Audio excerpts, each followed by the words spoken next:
Ever dream of putting together like a cyber version of Ocean's 11? Like instead of trying to break into places, they're the ones defending it. Yeah, exactly. That's a great way to think about a security operations center.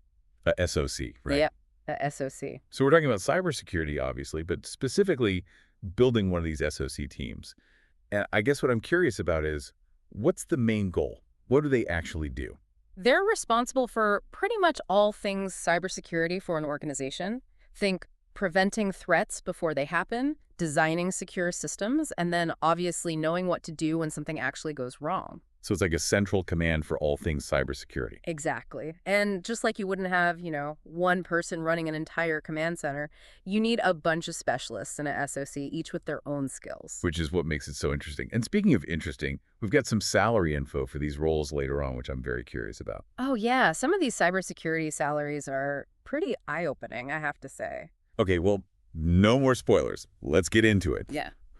What are these roles that make up a SOC team? Who are these people? All right, so we're building our dream team here. Where do we even start? Well, every good team needs a solid front line, right? In the SOC world, that's our security analysts. Okay, so they're the first line of defense, like the guards at the gate. More like the people watching all the security cameras. They're constantly monitoring for any suspicious activity, sifting through tons of alerts, and trying to figure out if it's a real threat or just a false alarm. Sounds stressful, so they need to have some serious attention to detail. Oh, absolutely. Sharp analytical skills are a must. They need to be able to connect the dots, spot patterns, and basically think like the bad guys to stay one step ahead. So if they spot something, what happens then? Do they jump into action themselves? Well, it depends on the severity. Think of it like a hospital. You've got your tier 1 analysts, they're like the ER nurses, handling the initial triage, making sure nothing explodes immediately. Then you have your tier 2, more specialized, who come in to investigate further if it looks serious. So it's like a chain of command. Yeah, exactly. And then at the very top, you've got your tier 3 analysts. They're the surgeons, the specialists, who only deal with the most complex, critical threats. Makes sense. You want the right level of expertise on each case. So what's the salary range looking like for a security analyst? Asking for a friend, of course. Of course.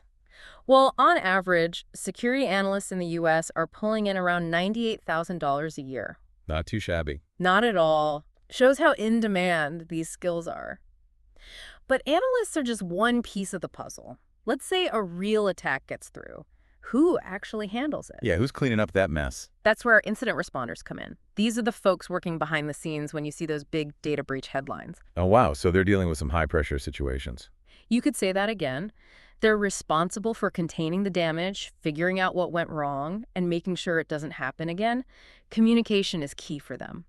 One wrong move, and it could be a PR nightmare for a company. No pressure, right. What kind of salary are we talking for an incident responder? They're making an average of $89,000 a year. Still pretty good for, potentially saving a company from disaster. Yeah, they're worth every penny.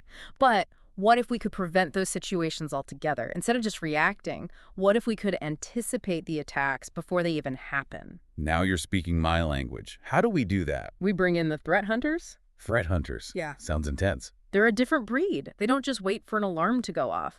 They're actively out there searching for weaknesses, trying to find the vulnerabilities before the bad guys do. So they're proactive instead of reactive. Exactly.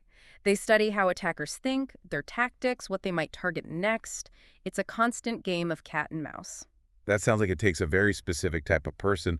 What's the salary range like for that kind of role? On average, threat hunters in the U.S. are earning just shy of $100,000 a year. Wow.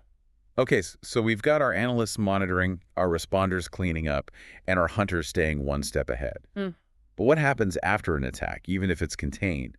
How do we make sure we actually learn from it? That's where our digital detectives come in, the forensic analysts. Oh, interesting. Tell me more. They're the ones who come in after an attack and piece together exactly what happened. Like, how did the attackers get in? What did they take? Their job is to make sure it doesn't happen again. So they're like cybersecurity historians. In a way, yeah. They're digging through log files, malware samples, anything the attackers might have left behind. It's detailed and meticulous work, but it's how we learn and improve. And how much do these digital detectives make? Forensic analysts are earning an average of around $92,000 a year. Okay, so We've talked about defending against attacks, but what about the people who build the actual defenses in the first place? Ah, you're talking about the security engineers. They're the architects of our digital fortresses. They design, build, and maintain all those security systems that keep the bad guys out. So firewalls, intrusion detection, all that jazz. Exactly. They need to be up to date on the latest technologies and threats because the landscape is constantly changing. It sounds like a never-ending job. What's the average salary for a security engineer? Security engineers are making around $130,000 per year. Wow, that's a good chunk of change. Yeah, it reflects how critical their work is. But even with all these different roles, you still need someone to manage everything to make sure everyone's working together. Right, someone to wrangle all these cybersecurity experts. Who does that? That would be our SOC manager, the conductor of the orchestra, making sure everything runs smoothly. I like that analogy. So they're in charge of strategy, budgeting, the whole shebang. Pretty much. They set the overall direction for the SOC, manage the team, track performance. It's a big job. And the salary reflects that, I imagine. Definitely. SOC managers in the U.S. are making an average of $152,000 a year. Okay, so we've got our dream team assembled. We've got analysts, responders, hunters, forensic experts, engineers, and a manager to lead them all. But it can't all be smooth sailing in the world of cybersecurity, right? There have got to be some challenges that these teams face. Oh, absolutely. Even with the best people in technology, there are always hurdles. Building a dream team isn't just about finding the right people, it's about giving them the tools and support to do their jobs effectively. And that's what we'll get into after the break. Stay with us. We're back, and I'm ready to dig into these challenges you were talking about. Right, because even with the best people in place, things aren't always smooth sailing in the cybersecurity world. Yeah, no kidding. Yeah. What are some of the biggest hurdles these SOC teams have to deal with? Well, think back to those security analysts, especially our Tier 1 folks. The ones we compared to ER nurses. Exactly. Imagine them drowning in a sea of alerts day in and day out. Most of them turn out to be nothing, but they still have to check each one. Oh, I can see how that would get overwhelming. Talk about burnout. Exactly. It's a huge problem, and it's why having the right tools is so important. Automation can be a lifesaver for SOCs. So take some of the workload off those analysts. Precisely. Let the machines handle those repetitive tasks, like the initial sorting of alerts. That frees up the human analysts to focus on the really complex stuff, the things that actually require human intuition and expertise. Makes sense. So it's not about replacing humans altogether.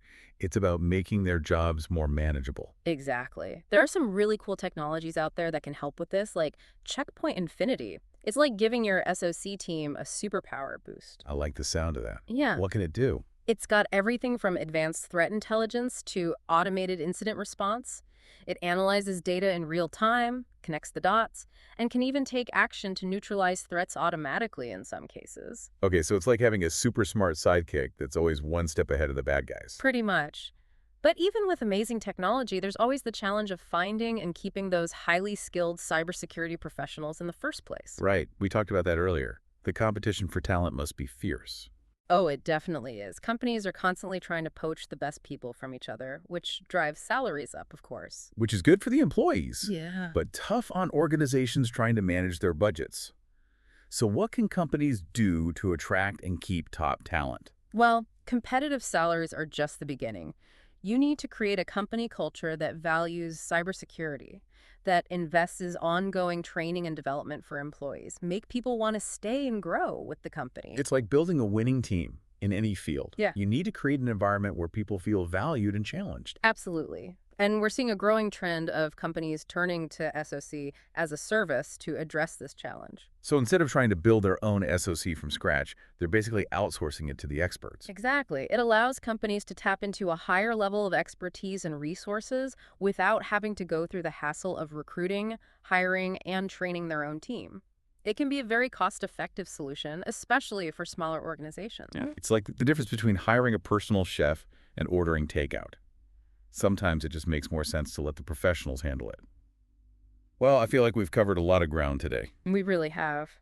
We've explored the key roles within a SOC, talked about the challenges these teams face, and even touched on some of the cutting-edge technologies that are changing the game. And the need for adaptable and highly trained teams is only going to become more important as technology continues to evolve. That's for sure. Cybersecurity is definitely not a field that's going away anytime soon. So as we wrap up, what's one key takeaway you want our listeners to remember? I think the most important thing is to realize that cybersecurity is a team effort. It's not just about having the latest and greatest technology. It's about having the right people in place, people who are passionate about cybersecurity, who are constantly learning and adapting to new threats. People like the ones we've talked about today. Analysts, responders, threat hunters, forensic experts, engineers, managers. They're the unsung heroes of our digital world, working tirelessly behind the scenes to keep us safe. So the next time you check your email, make a purchase online, or even just browse the web, take a moment to appreciate the hard work and dedication of those cybersecurity professionals who are making it all possible. Couldn't have said it better myself.